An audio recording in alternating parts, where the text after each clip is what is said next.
যদি সচিব বিএনপির থাকে তাকে এডিশনাল সেক্রেটারি যারা রাখা দিছে, ওই সচিবের সমস্ত কাজ আটকাই দিতেছে।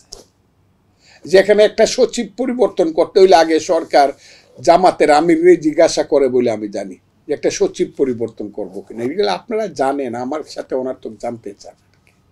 সচিবালয়ে সবসময় শিবিরের ছেলেরা বা জামাতের ছেলেরা বা ওই যে এনসিপি ছেলেরা গিয়ে বসে থাকে সারাদিন। তো এই ধরনের দুর্নীতি প্রশাসনের ভিতরে কোনোদিনই হয় নাই, কোনোদিন না। 54 বছরের মধ্যে কোনোদিন হয় নাই প্রশাসনের ভিতরে যে দুর্নীতি হইতেছে, এই দুর্নীতি কোনোদিন হয় নাই।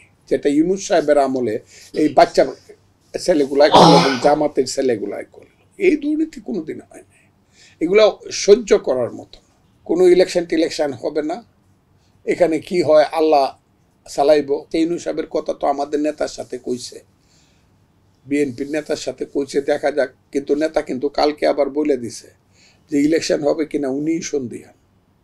তারেক রহমান সাহেব নিজে বলছে, দেখেন আপনারা, বক্তৃতা করেই তো বলল যে যারা 11ই জুন সম্মেলন সন্ধি করিয়া, কন্ডিশন করিয়া, চুক্তি করিয়া, কন্ট্যাক্ট করিয়া ঢাকার থেকে লন্ডনে গিয়া চুক্তি করে সারা দুনিয়া দেখা সেই চুক্তি থেকে 1 মাসের মধ্যে চুক্তিটাকে বন্ডুল করার জন্য সমস্ত চক্রান্ত করে, কার সাথে কার বিরুদ্ধে স্লোগান দেয়,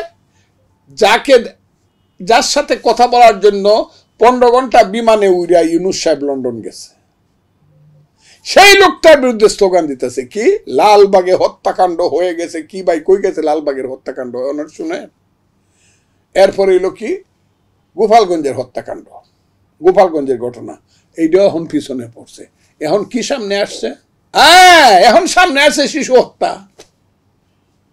এত সুন্দর একটা গান শুনছেন কিনা মনে করে অনেকে, এই গানটা রবীন্দ্রনাথ ঠাকুরের না, এই গানটা হইল কাজী নজরুল ইসলামের। এই গানটা হইল খেলিছ এ বিশ্বলয়ে বিরাট শিশু আনো মনে, সৃজন সৃষ্টি তব পুতুল খেলা নিরজনে প্রভু নিরজনে।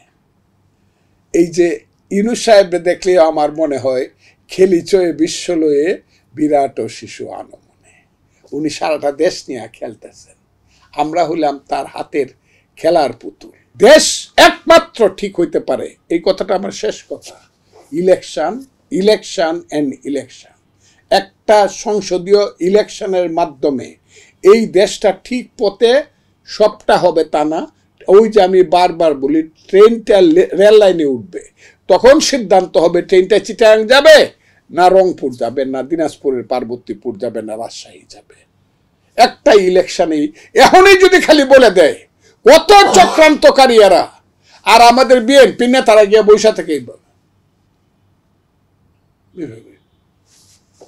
আগে ডেটটা ঘোষণা করেন, ফেব্রুয়ারি দিবেন, এপ্রিলে দিবেন, ডেটটা আগে ঘোষণা করেন। বাজে কথা বলতে চাই না, বাজে কথা মুখে দিয়া কোনোদিন আসেও না।